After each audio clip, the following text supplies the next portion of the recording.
The tribunal chamber floated in the darkness between galaxies, a massive ring of crystal and metal where the fate of entire civilizations was decided. Inside the vast circular hall, Ambassador Marcus Webb stood alone on a platform that hovered above an endless void of stars. Around him, rising upward in tier after tier like the inside of a coliseum, sat representatives from 847 different species. Some were covered in scales. Others glowed with inner light. A few existed as clouds of conscious gas contained in shimmering fields. All of them were staring at the single human standing in the center of their judgment chamber. Marcus wore a simple black suit, Earth's diplomatic uniform. His hands were clasped behind his back. His face showed no expression. Above his head, holographic displays showed his vital signs for everyone to see: heart rate, oxygen levels, stress hormones. The council wanted everyone to witness how those being judged reacted to accusations. Fear was expected. Terror was common. Some species collapsed before the charges were even read, but Marcus's heart beat steady and slow. Too slow for a man whose entire species faced judgment. High Arbiter Quelith began reading the charges.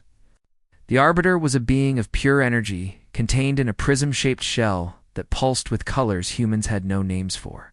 When it spoke, the voice resonated through every wall, every floor, every body in the chamber. The species known as humanity stands accused of illegal expansion into 17 forbidden sectors. They are accused of violating 43 treaties regarding territorial boundaries. They are accused of military buildup in violation of peaceful expansion protocols. Most serious, they are accused in the disappearance of the Vrel scouting fleet, which vanished 6 months ago after entering human-controlled space. The displays changed. Footage appeared showing human ships in areas marked as restricted zones. Communications were played, heavily edited but seemingly damning, suggesting Earth was preparing for war. The final piece of evidence made the chamber gasp. A transmission from the Vrel fleet's final moments. Static and screaming. Words that barely made sense. In one phrase that came through clearly: they're predators. They're hunting us. Then silence. The fleet was gone. Marcus listened to it all. He did not move. He did not speak. He simply stood there with his impossibly calm heartbeat displayed for everyone to see in the gallery. A four-armed diplomat named Vornas leaned toward his aide. Vornas represented the Kaldrith Dominion, one of the Council's most powerful military forces. "Why isn't he afraid?" Vornas whispered. "Every species shows fear in this chamber. What kind of creature stands before the Council without fear?" High Arbiter Quelith noticed the human's strange calmness as well. "Ambassador Webb," the voice boomed like thunder. "Do you understand the charges brought against your species?" Marcus finally spoke. His voice was calm and cold. "I understand them, High Arbiter. Every single one. And I'm here to tell you that you've made a critical error in your investigation." The chamber erupted in shocked murmurs. Species did not challenge the Council's evidence. Species begged for mercy. They explained. They apologized. They never claimed the Council was wrong. "Evidence is indisputable," Quelith responded. And there was warning in that voice. "The evidence," Marcus said, and for the first time, he smiled, "was meant to be found. Every piece of it. We made sure you would discover it exactly when we wanted you to." The tribunal exploded into confusion.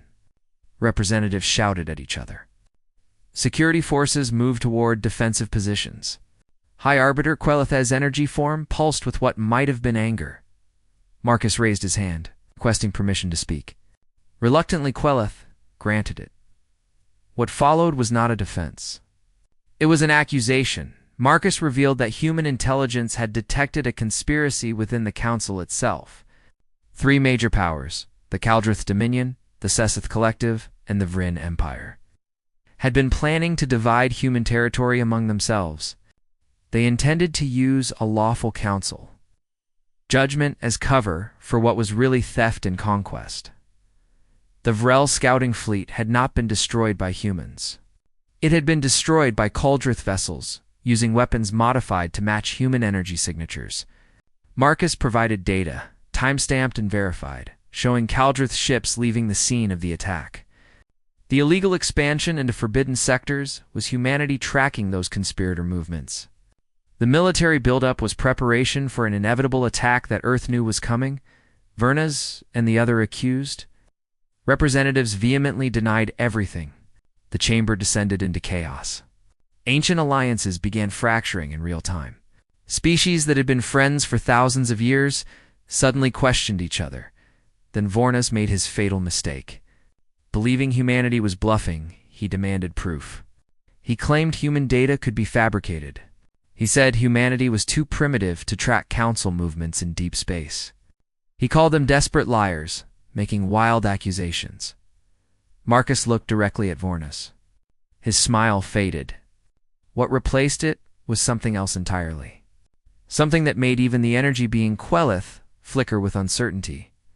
"You want proof?" Marcus asked quietly. "I'll give you something better. I'll give you a demonstration of why you should never have threatened Earth." He raised his hand and snapped his fingers. Every screen in the tribunal chamber flickered and changed. The images now showed live feeds from 200 different locations across council space. Military installations, command centers, strategic outposts, every single one belonging to the Kaldrith Dominion, the Sessith Collective, or the Vryn Empire. In an orbit around each location, previously invisible human warships appeared. They decloaked simultaneously, their presence suddenly obvious on every scanner, every sensor, every detection system in council space, not just a few ships, entire fleets, hundreds of vessels. The humans had been inside council space for months, positioned at every strategic target, belonging to the three conspirator species. Watching, waiting, learning, the chamber erupted into pandemonium. Representatives scattered, screaming into communication devices. Security forces mobilized but had no idea what to do. The three accused species went into immediate military alert, calling their fleets to defensive positions. Marcus's voice cut through the chaos, amplified somehow despite the noise. "We know where your children sleep. We know where your leaders hide. We know which stations have life support and which can vent atmosphere with the flip of a switch. We have been studying you, learning you, hunting you, and you never saw us coming. Not once." High Arbiter Quelith's voice boomed with fury and fear. "This is an act of war. You have infiltrated sovereign territories. You have violated every law of the Council."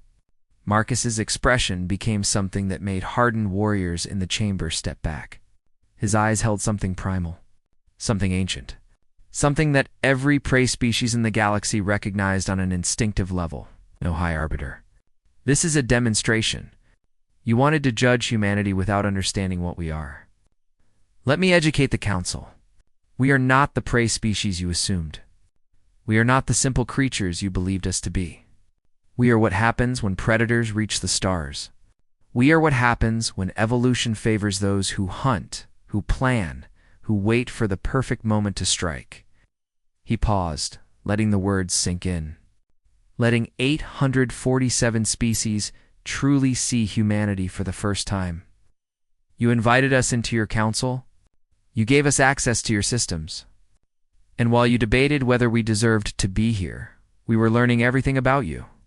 Every weakness, every fear, every strategic vulnerability. The lights in the chamber suddenly went dark. Emergency systems failed. The human ships had cut power to the tribunal station when emergency lighting finally activated. Casting everything in dim red glow, Marcus was gone. The platform stood empty. No one had seen him leave. Not the guards with their advanced sensors. Not the witnesses with their enhanced vision. Not the security systems recording everything. He had simply vanished like a ghost.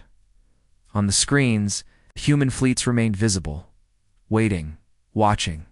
200 swords held over the heads of three civilizations who had made the mistake of treating humanity like prey in the darkness. Vornas realized something terrifying. The humans had not just infiltrated council space. They had infiltrated the tribunal station itself. They could come and go as they pleased. They could reach anyone. The predators had been among them all along, and No one had noticed until the predators chose to be seen. The emergency lighting cast long shadows across the council chamber. As 847 species descended into panic, representatives shouted into communication devices, demanding military responses from their homeworlds. Security forces rushed toward the empty accused platform where David Kane had been standing moments before. Through the transparent floor, human warships remained visible in the starlight, silent witnesses to the chaos unfolding above them. "Hi." Chancellor Torvin's crystalline form pulsed with colors that indicated deep distress. The being had presided over the council for 3,000 years, had witnessed the rise and fall of civilizations, had judged countless species for violations of galactic law. Never had anyone simply vanished from the accused platform. Never had anyone taken control of the council station itself. Never had anyone demonstrated such complete disregard for the council's authority. Its seal. "L exits," Torvin commanded, voice amplified through speakers that still functioned despite the power disruption. "Find the human. Lock down all transport systems. No one leaves until we understand what is happening." But even as the orders were given, everyone knew they were futile. If humans could infiltrate council space undetected for 4 months, if they could position entire fleets without being noticed, if they could make their ambassador disappear from the most secure location in the galaxy, then simple lockdown procedures would accomplish nothing. Ambassador Kellen of the Rithax Federation sat frozen in his seat, his 6 eyes darting between the empty platform and the screens, still showing human ships around Rithax military installations. His mind raced through calculations. If the humans truly had evidence of the conspiracy, if they could prove the Rithax had destroyed the Talgrin envoy, then his entire civilization faced consequences far worse than anything they had planned for Earth. The Council did not tolerate false accusations that led to wrongful judgment. The punishment for such deception was complete isolation from galactic society, possibly for centuries. Before panic could completely consume the chamber, every screen changed again. A new face appeared, transmitted simultaneously to all displays. A woman in a dark uniform stood against a backdrop of Earth's blue and green sphere rotating slowly behind her. Text appeared in every known language. Commander Rachel Foster, Earth Defense Initiative. "Members of the Galactic Council," she began, her voice calm and precise. "Humanity apologizes for the dramatic demonstration. However, we needed to ensure you understood the severity of what we are about to reveal. For the past 2 years, we have been conducting an investigation into what we initially believed was simple prejudice against our species. What we discovered was far more disturbing." She gestured, and the displays shifted to show detailed intelligence reports, ship movements, communication intercepts, financial transactions, meeting recordings. The data painted a comprehensive picture of a conspiracy that extended far beyond simple territorial ambition. Rithax Federation, Korvax Dominion, and Helric Empire formed a secret alliance 18 months ago, Commander Foster explained. Their goal was not simply to divide human territory. They intended to create a precedent. If they could use council authority to strip territory from one emerging species, they could repeat the process with others. 7 other young civilizations were on their target list after humanity. New images appeared, showing species most council members barely knew. The Portion, insect-like beings who had just achieved faster-than-light travel. The Qualis, aquatic creatures whose water worlds held valuable minerals. The Ven Collective, artificial intelligences, struggling for recognition as a legitimate species. All of them vulnerable. All of them targeted. In the gallery, representatives from those species reacted with shock and fear. The Portion delegates' antennae trembled violently. The Qualis ambassador's skin changed colors rapidly, a sign of extreme distress. The Ven Collective's holographic representative flickered as its processing units struggled to handle the emotional impact of the revelation. The conspirators knew they could not simply invade these territories, Foster continued. The Council's laws against unprovoked aggression are too strong. So they developed a strategy of manufactured evidence and legal manipulation. They would create incidents, plant proof of violations, and use council authority to legally seize what they wanted.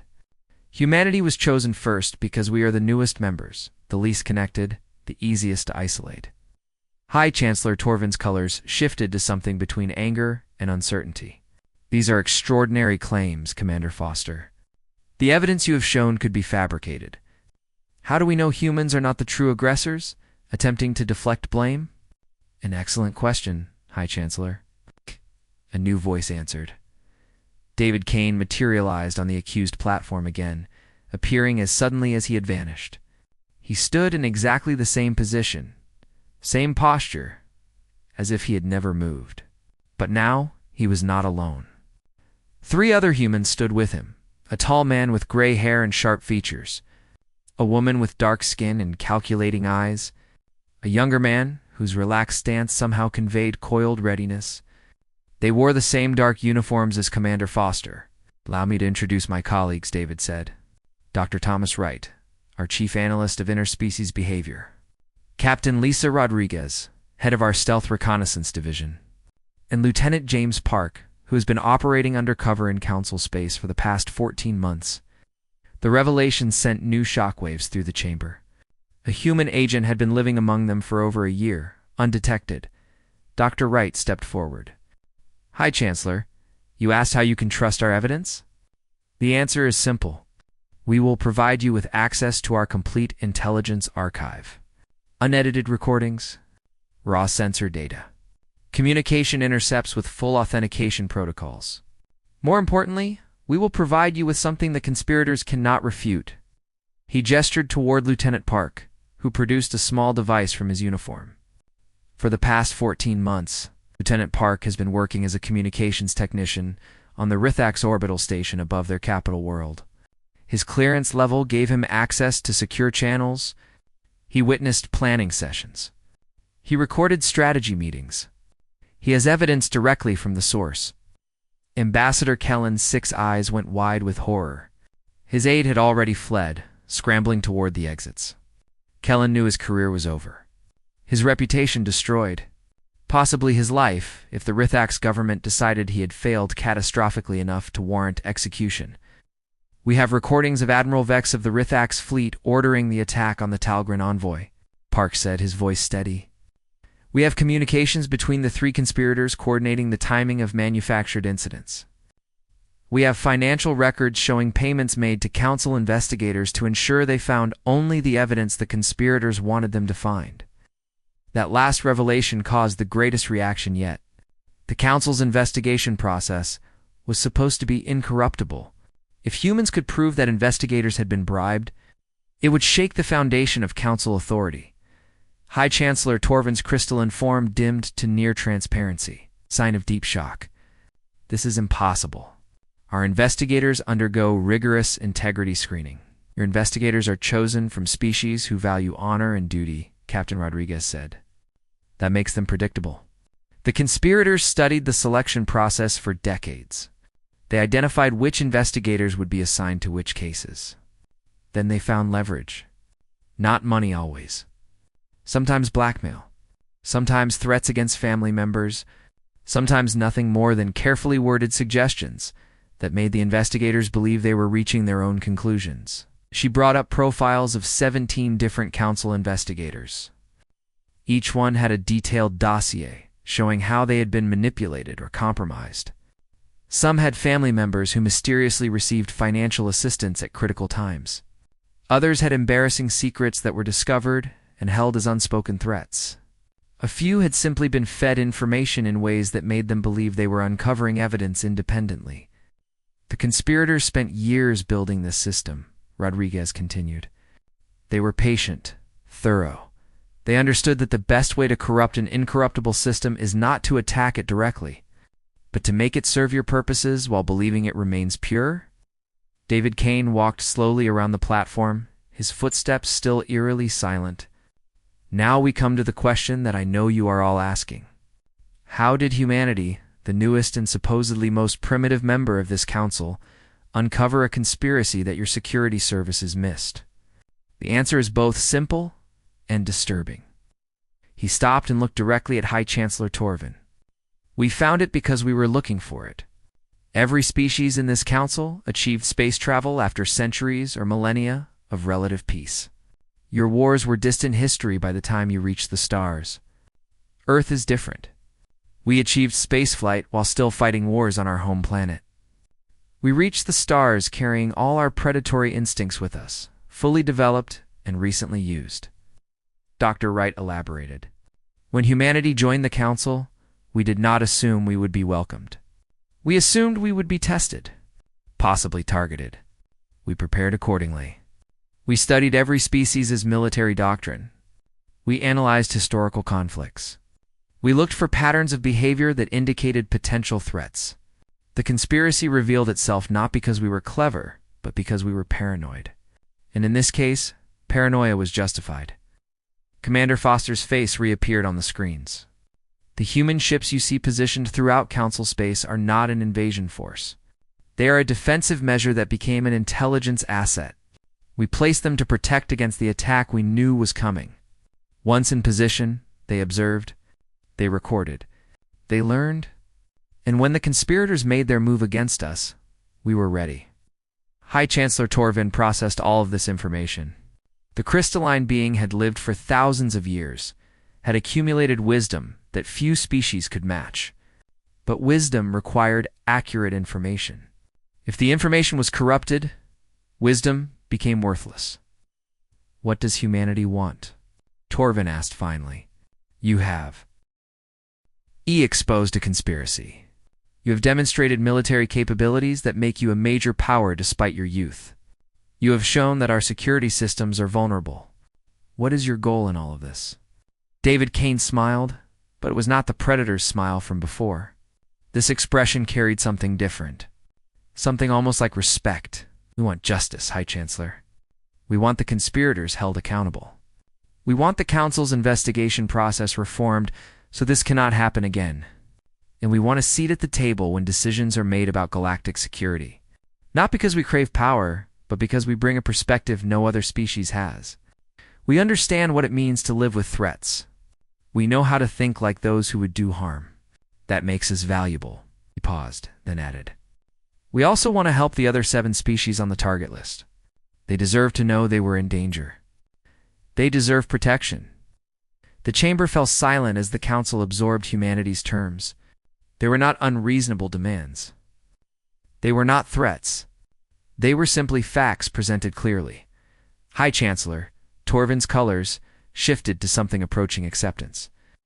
"The Council will deliberate on these matters. But first, we must verify your evidence. Can you provide access to your intelligence archive?" "Already done," Captain Rodriguez said. "We transmitted the complete database to Council security 90 seconds ago. They are reviewing it now, in a secure facility far below the Council chamber. Investigators were indeed examining terabytes of data, and with each file they opened, their expressions grew more grim. The humans had not exaggerated. The evidence was overwhelming. The Predators had shown not just their teeth, but their minds. And the Council was learning that sometimes the newest pack member becomes the most valuable hunter. The Council's security facility beneath the main chamber looked like organized chaos. Dozens of investigators from different species crowded around holographic displays. Scrolling through the massive database humanity had provided, Chief Investigator Morn, a being whose species had developed perfect memory recall over millions of years of evolution, stood at the center of the operation. His 6-fingered hands moved rapidly between displays, cross-referencing data, verifying timestamps, checking authentication codes. What he found made his blood run cold, assuming his species had blood. The humans had not exaggerated. Every piece of evidence was verified. Every recording was authenticated. Every communication intercept matched known encryption protocols from the exact time periods claimed. More disturbing was the sheer scope of the operation. The conspiracy had been building for 5 years, not 18 months, as the humans initially suggested. 5 years of careful manipulation, strategic positioning, and patient corruption of Council systems. Morn activated his communication link to the Council chamber above. "High Chancellor Torvin, you need to see this immediately." The situation is worse than we thought. In the council chamber, the tension had been building for the 20 minutes since humanity provided their evidence. Representatives whispered among themselves. The three accused species, Rithax, Korvax, and Helric, sat in rigid silence. Their delegates surrounded by empty seats as other species moved away from them. Ambassador Kellen of the Rithax looked like he might collapse at any moment. The Korvax representative, a reptilian being named Skrell, kept his scaled hands clenched in his lap. The Helric ambassador, a floating jellyfish-like creature called Voshan, had its bioluminescent patterns flickering erratically, a sign of extreme stress. High Chancellor Torvin's crystalline form shifted to a deep blue, indicating decision-making mode. Transmit your findings to the main chamber displays. All council members will see what you have discovered.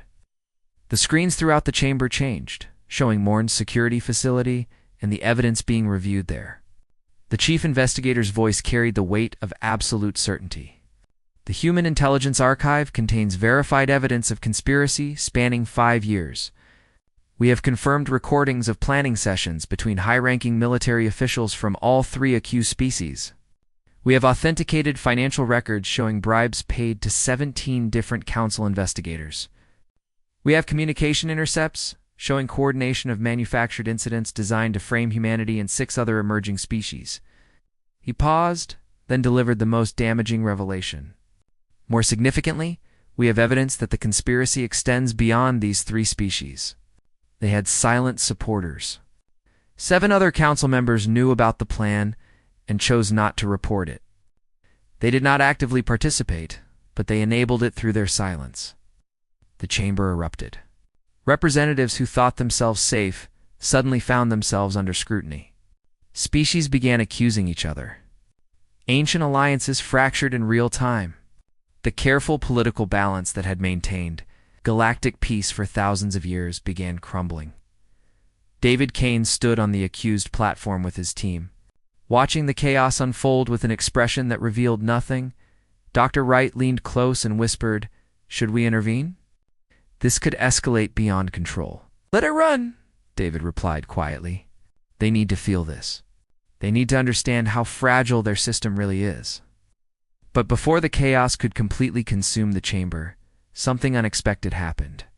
Ambassador Skrell of the Korvax stood slowly, his scales shifting through colors that indicated shame and resignation.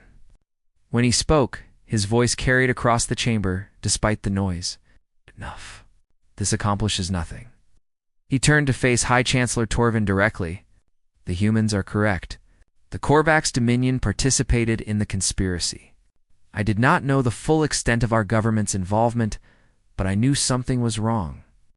I suspected my military leaders were planning aggressive expansion. I said nothing because I believed it would benefit my people. I was wrong. I failed in my duty as a representative to this council." The admission shocked everyone into silence. For a council representative to confess involvement in a major conspiracy was unprecedented. It meant the end of his career, possibly his life, depending on how his government responded to the disgrace. Ambassador Voshan of the Helric Empire flickered with patterns that indicated deep internal conflict. The jellyfish-like being floated higher, drawing attention. The Helric Empire also bears responsibility. Our Admiralty planned the military positioning around human space. They believed humans were a threat that needed containment. They convinced our government that preemptive action was justified. I was told the operation was defensive. I now see it was aggressive expansion disguised as protection. Ambassador Kellen of the Rithax remained seated, his 6 eyes downcast. He said nothing, but his silence was answer enough. The Rithax had been the primary architects of the conspiracy. They had destroyed the Talgrin envoy. They had manufactured the most damaging evidence. They had orchestrated the entire plot. High Chancellor Torvin's colors shifted through several shades before settling on a dark purple that indicated judgment mode. The 3 accused species will face consequences under council law. Their territorial rights will be suspended pending full investigation. Their military forces will be placed under council oversight. Their representatives will be recalled and replaced. But David Kane raised his hand, requesting permission to speak. Torvin granted it with visible reluctance. High Chancellor. With respect, that response is insufficient, David said. His voice carried clearly, and every being in the chamber felt the weight behind his words. The conspirators will face punishment. Yes. But what about the system that allowed this to happen?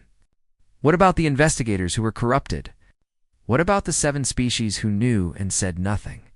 What about the fundamental vulnerability that let 3 civilizations manipulate the entire council? He walked slowly around the platform, and everyone noticed again how his footsteps made no sound. It was as if he was there and not there simultaneously, present but not quite bound by the same physical laws as everyone else. Humanity did not come here seeking revenge, David continued. We came seeking change. The Council operates on principles established 50,000 years ago. Those principles assume all species think similarly, value similar things, respond to threats in similar ways. That assumption is your greatest weakness. Dr. Wright stepped forward to elaborate. Every species in this council achieved space travel after developing stable global governments. You've reached the stars already unified, already peaceful, already past your predatory phase. Earth is different. We reached space while still divided, while still fighting, while still carrying all our survival instincts fully active. That difference is not a weakness. It is an advantage you desperately need. Captain Rodriguez added. The conspirators succeeded as long as they did, because no one in the council thinks like predators anymore. You have forgotten what it means to be hunted. You have forgotten how to recognize threats before they strike. You assumed your age granted you wisdom, but wisdom without vigilance is just comfortable ignorance. Lieutenant Park spoke for the first time since being revealed as the undercover agent. I lived among you for 14 months. I worked alongside your security personnel. I observed your systems. Everyone was competent, dedicated, honorable, but no one was suspicious. No one questioned. No one looked for threats that might hide behind friendly faces. That made my infiltration easy. If humans could do it, others can too. Implications hung heavy in the chamber. If one undercover human agent could operate undetected for over a year, what about other species? What about civilizations the Council had never encountered? What about threats no one was even looking for? High Chancellor Torvin understood the message. What does humanity propose? Integration, David answered. Not dominance. Not control. Integration. Let humans work alongside your security forces. Let us teach you how to think like predators, how to spot threats, how to question what seems obvious. Let us help you rebuild systems that can withstand manipulation. In exchange, we want full partnership status. We want input on security decisions. We want to be treated as equals despite our youth. Before Torvin could respond, alarms began blaring throughout the station. Emergency lights flashed red. Automated warnings announced critical system failures in multiple sectors. The screens showed something impossible. Ships were appearing throughout Council space. Hundreds of them. Thousands. Not human ships. Something else. Something unknown. They emerged from areas that sensors claimed were empty space, decloaking simultaneously across dozens of systems. Commander Foster's face appeared on screens, her expression grim. High Chancellor, we have a situation. Unknown vessels are appearing throughout Council territory. They are not matching any known species signature. They are powering weapons, and they are transmitting a message. The message played across every speaker in the chamber. It was not in any known language, but the translation systems worked frantically to interpret it. When the translation appeared, it sent chills through every being present. Galactic Council, your vulnerability has been demonstrated. Your security has been compromised. Your systems have been infiltrated. This could have been an extermination. Consider it a warning. The galaxy is not as safe as you believed. Adapt or perish. The transmission ended. The unknown ships vanished as suddenly as they appeared.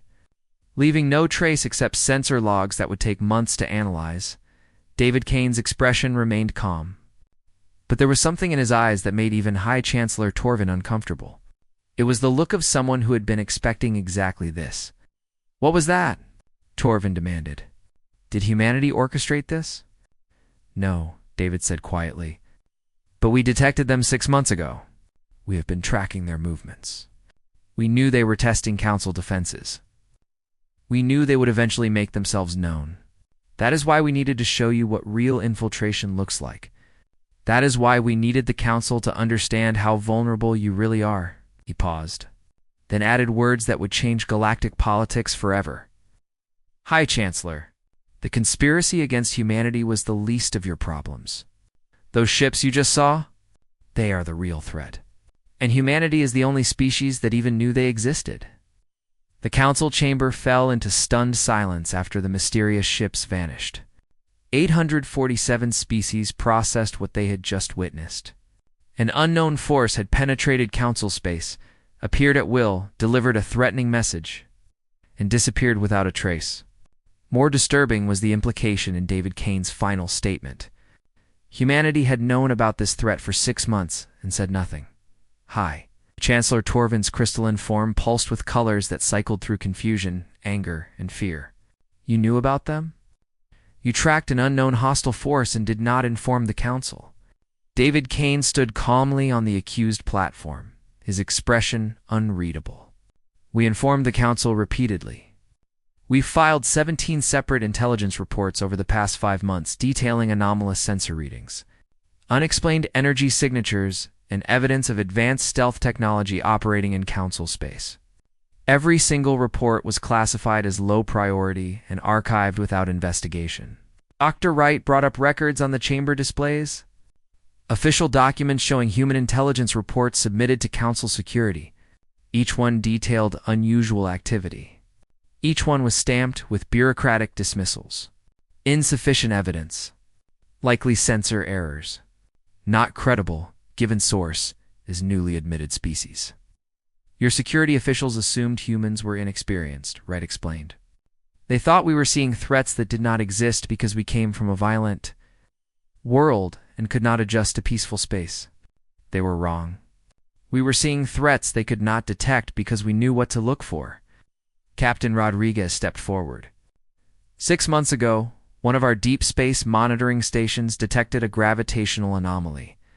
It lasted 0.3 seconds. Most species would have dismissed it as instrument error.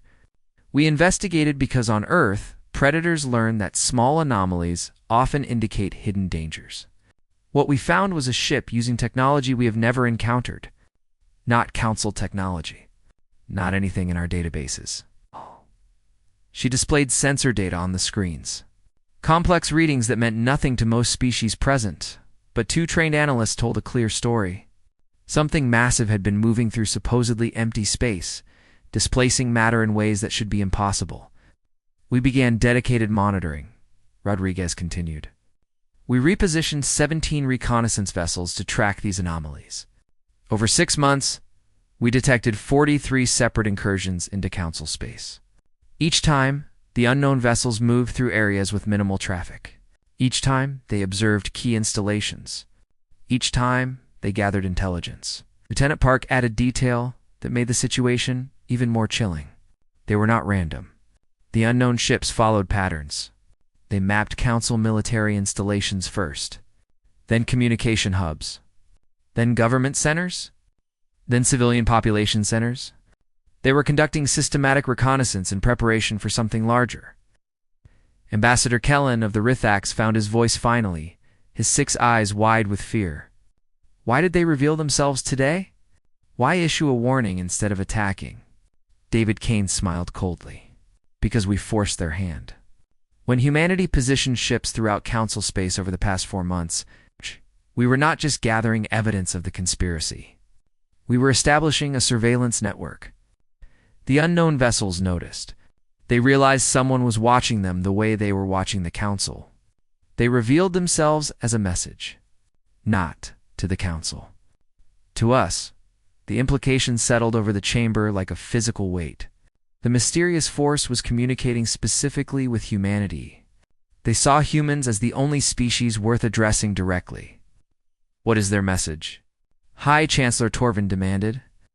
They are acknowledging us as fellow predators, Dr. Wright explained. The warning was not a threat. It was a greeting. They demonstrated capability as a show of respect. In predator species psychology, you do not threaten someone you consider prey. You simply kill them. You threaten someone you consider a potential rival, someone who might fight back effectively. Commander Foster's face appeared on the screens again, this time with additional human military personnel visible behind her. The command center on Earth was fully mobilized. High Chancellor, we have been analyzing the sensor data from the incursion. We have identified the likely origin point for these vessels. They are coming from the dead zone. Every species in the chamber reacted to those words. The dead zone was a region of space declared off-limits by the Council 10,000 years ago. It was an area where stars died young, where gravitational anomalies made navigation nearly impossible, where entire expeditions vanished without sending distress calls. The official Council position was that the dead zone was a natural hazard to be avoided. But there had always been rumors. Whispers of something living in those dying stars. Something that did not want to be found. The dead zone is uninhabitable, Torvin stated, but uncertainty crept into the voice. Multiple expeditions confirmed no life could survive there. No life using Council technology could survive there, David corrected. But what if someone developed technology specifically adapted to that environment?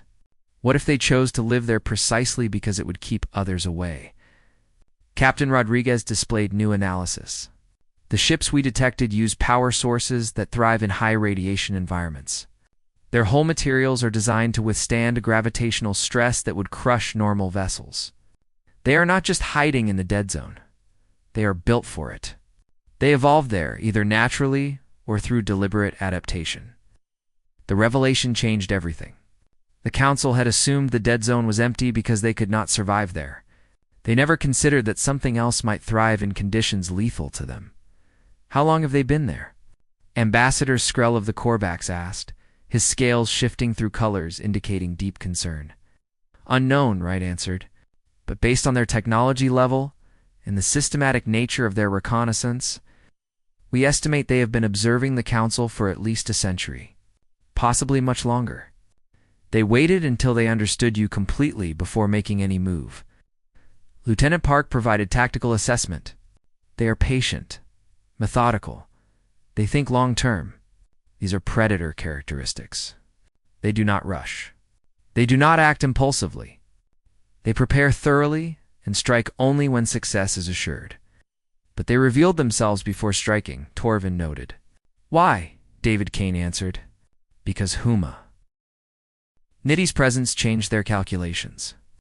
They expected the Council to remain ignorant of their existence until it was too late.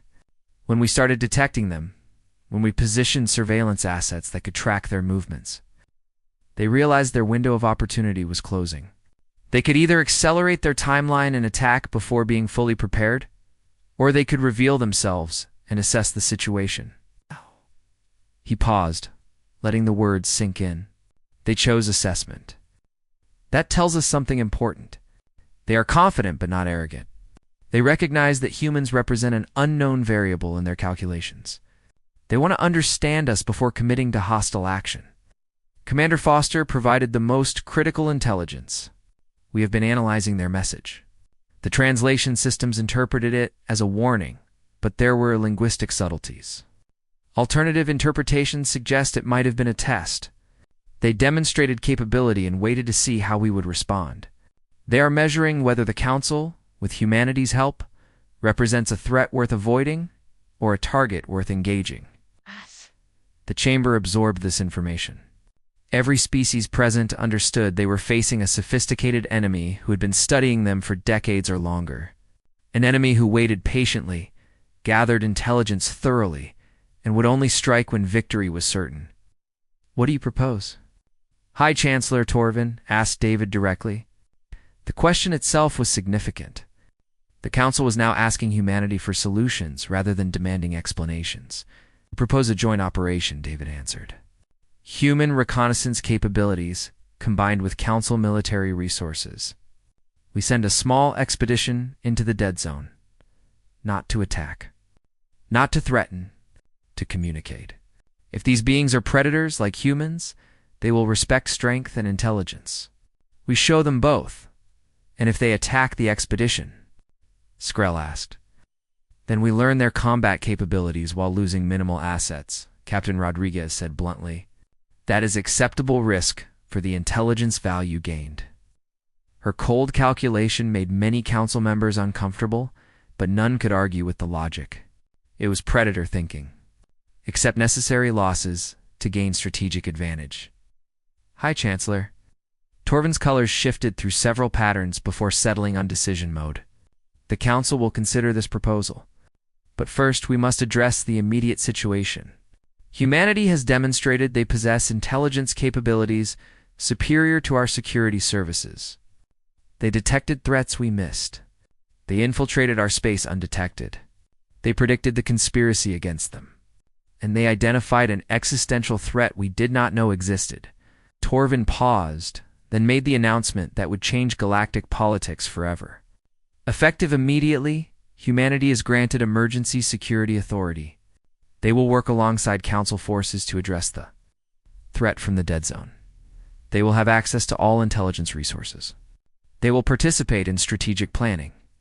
This is temporary authority, subject to review, but necessary given current circumstances. David Kane nodded acceptance. Humanity will honor this trust, High Chancellor. We will show you how predators hunt together. On the screens, sensor alerts began appearing. The unknown ships were moving again. This time, not just observing. This time approaching occupied systems. The test was over. The real hunt was beginning. 3 hours had passed since the battle ended. Across 47 Council worlds, human strike teams had executed operations with precision that defied statistical probability.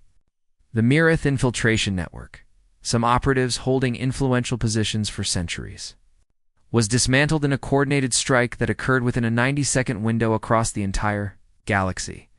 The cost was not insignificant. 12 human soldiers died, eliminating a Mirith cell that chose mass suicide rather than capture. 23 Council security personnel fighting alongside humans were injured in firefights, but the conspiracy that had been manipulating galactic politics for millennia was ended in a single night, the Tribunal Station. Now secured and operating under human-supervised emergency protocols, hosted an unprecedented gathering. Representatives from all 847 species assembled to witness what would happen next. The chamber buzzed with nervous energy. Some species viewed humanity as saviors. Others saw them as dangerous unknowns whose alien thinking posed new threats. The 3 species who had been accused of conspiracy, the Kaldrith, Sessith, and Vryn, sat in silence. Cleared of charges, but humiliated by how thoroughly humans had infiltrated their networks. High Arbiter. Queleth called the assembly to order. The energy being's voice carried weight that made the very walls vibrate. The Council stands at a crossroads.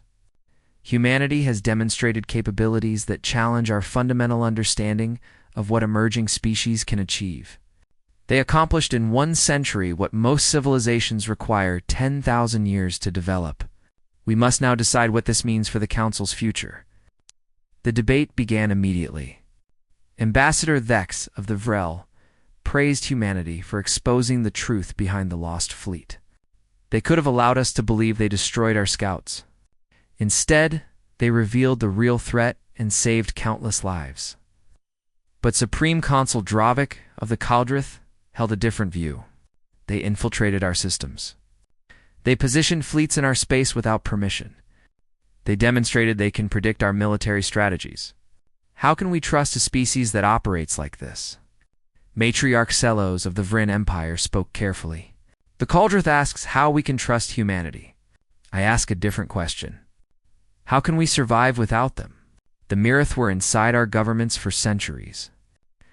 Our security systems, built over 50,000 years, detected nothing. Human intelligence identified the threat in 5 years. That is not a capability we should reject. It is one we desperately need.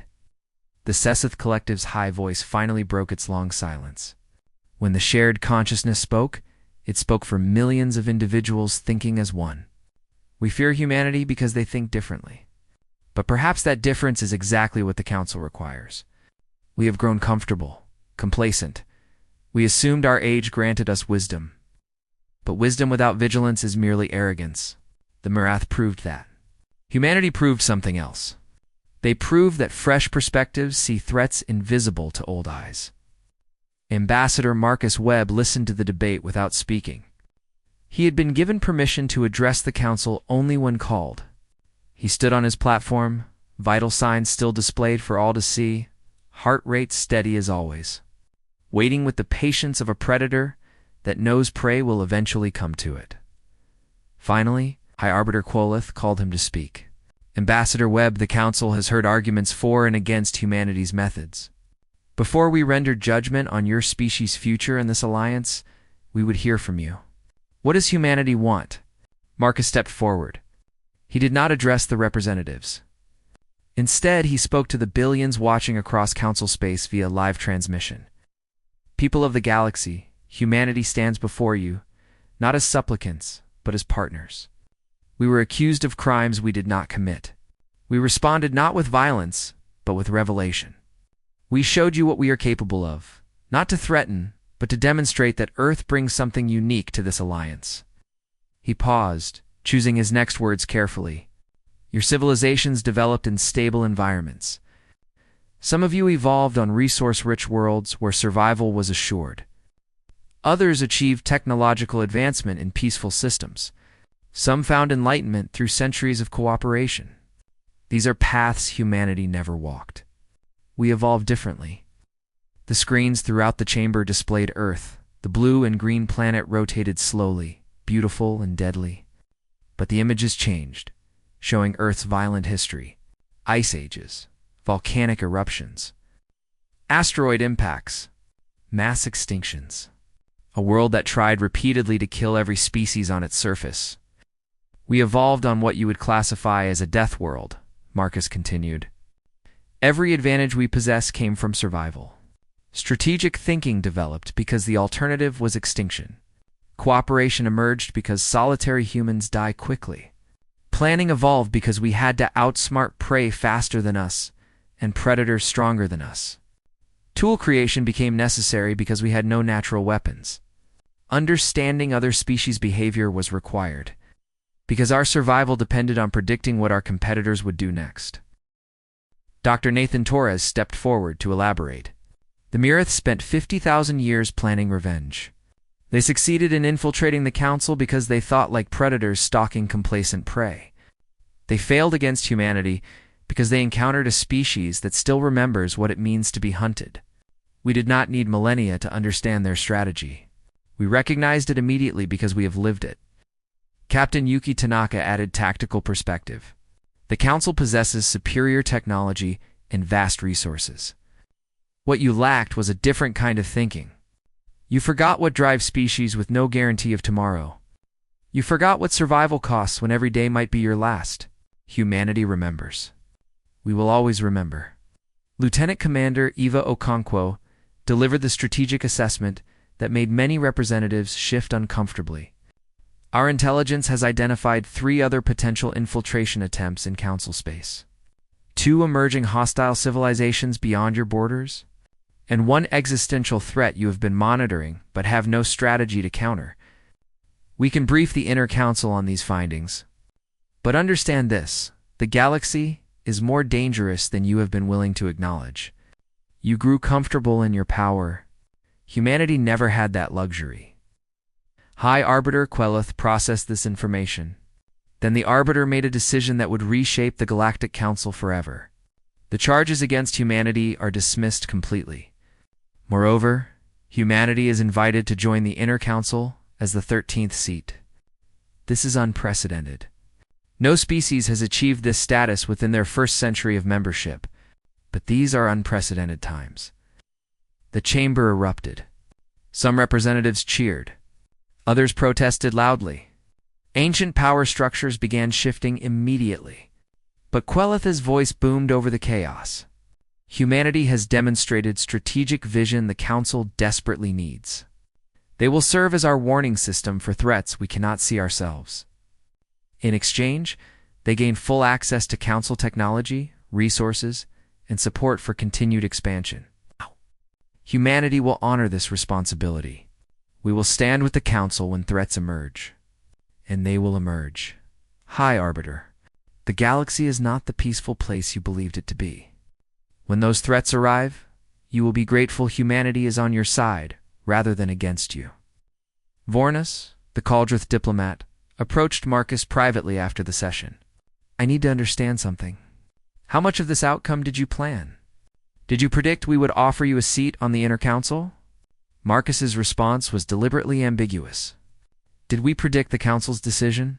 We calculated probable outcomes based on species psychology and political pressure. Did we manipulate events to achieve this result? We recognized opportunities and adapted our strategy accordingly.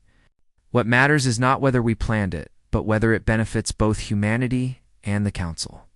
Dr. Torres added quietly, never reveal everything you know. That is survival strategy for any predator. The prey should always wonder what the hunter truly understands. Vornus left, more unsettled than before. As the Caldrith walked away, Eva Okonkwo approached Marcus. That was not entirely honest. We did more than recognize opportunities. We created them. Marcus allowed himself a slight smile. True, but they do not need to know that yet. A predator's greatest advantage is keeping prey uncertain about capabilities and intentions. The final scene showed Earth's command, the military headquarters coordinating humanity's operations. Admiral Helena Cross stood before massive screens displaying threat assessments, strategic projections, and contingency plans extending decades into the future. The Mirith infiltration was one item on a list of 47 potential scenarios. Humanity had prepared responses for. Admiral Cross addressed her command staff. Phase 1 complete. The Council now views us as essential partners. Phase 2 begins immediately. We integrate into their power structure, gain deeper access to infrastructure, and position ourselves for future challenges. Remember the primary directive: patience. Predators do not rush. We have time. A junior officer raised a concern. Admiral, what if the Council eventually sees us as a threat rather than an ally? Cross smiled coldly. Then we ensure they understand the cost of making that mistake would be unacceptably high. But it will not come to that. We will make ourselves indispensable. They will need us more than they fear us. That is how you survive among larger predators. You become the predator they cannot afford to lose. The perspective shifted to Earth from orbit. The beautiful blue world that bred a species capable of outsmarting civilizations thousands of years older. The death world that forged apex predators in flesh, who hunt with thoughts and plan in centuries. Marcus's voice provided narration as the final message. The Council asked what humanity brings to the galaxy. We bring lessons learned from surviving what should have killed us. We bring strategic thinking that evolution demands from prey becoming predators. We bring understanding that the universe rewards not the oldest or strongest, but the most adaptable. We are humanity. We are Earth's children, and we are the predators who choose when to be seen. The screen displayed human fleets throughout the galaxy. Some visible, most invisible, all watching, all waiting, all ready to respond to threats the Council could not yet see. The Council witnessed humanity's predator instinct today, Marcus concluded. They learned we do not hunt for pleasure or conquest. We hunt for survival. We hunt to protect. And we hunt to ensure that those we call allies never become prey to others. The galaxy is more dangerous than anyone wants to admit. But now it has guardians who remember what it means to fight for every tomorrow. In the final moments, a transmission was intercepted by human intelligence. It came from beyond Council space, from regions unexplored. An unknown civilization had been watching the events unfold. Their message, translated from ancient galactic script, contained only 6 words. They found us too soon. Accelerate timeline. Admiral Cross read the message. Her expression did not change. Good. Let them come. Humanity thrives on challenges. We evolved facing extinctional-level threats. Whatever is out there, we will be ready. She turned to her staff. Begin preparations. Unknown contact in distant space? Likely hostile. Estimated arrival in our lifetime. Treat as apex-level threat. The war room erupted into controlled activity. Analysts began running scenarios. Strategists developed response plans. Engineers designed new weapon systems. Humanity, having just earned their place among the galactic powers, immediately began preparing for the next hunt, because that is what predators do. They adapt. They prepare. They survive. And above all, they never stop watching for the next threat approaching from the darkness between stars.